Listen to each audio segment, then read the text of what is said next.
Ce soir, nous irons dans la vallée de Chamonix. Là-bas, les élus, les associatifs, mais aussi les citoyens s'unissent contre la pollution. Tous demandent au préfet d'accélérer la mise en œuvre du plan de protection de l'atmosphère, un plan voté il y a maintenant 1 an. Mais d'abord, ce coup de gueule, ce coup de pression des habitants, des élus et des associatifs de la vallée de Chamonix. Tous demandent au préfet d'accélérer la mise en œuvre du plan de protection de l'atmosphère. Un plan voté il y a maintenant 1 an. En ligne de mire, notamment les camions les plus polluants. Les explications avec Ariane Comsavary et Christian Mathieu. Inspire. C'est le nom de la campagne citoyenne lancée ce week-end à Chamonix par l'association Environnement Blanc. Donc ce soir, on lance le film. À 20 h, il sera mis sur Internet. Des t-shirts, un flash mob, un film et une pétition sur Internet.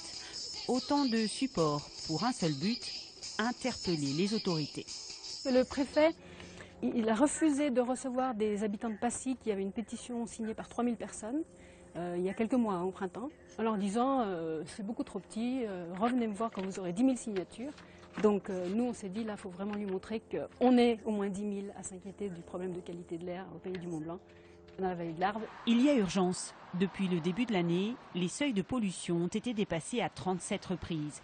Soutenue par les élus locaux, l'association réclame dès aujourd'hui des mesures concrètes en direction des poids lourds Euro 3. Ces camions anciens sont considérés comme les plus polluants.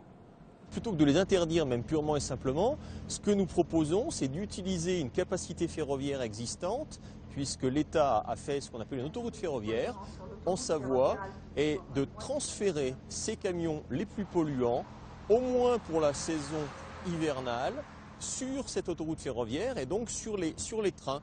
Le préfet n'a pas souhaité répondre à nos questions. Le plan de protection de l'atmosphère validé il y a 1 an et demi prévoit pourtant des actions dans les transports. Jusqu'à présent, seules des mesures pour limiter la pollution des cheminées individuelles ont été prises. Pas assez pour respirer l'air pur.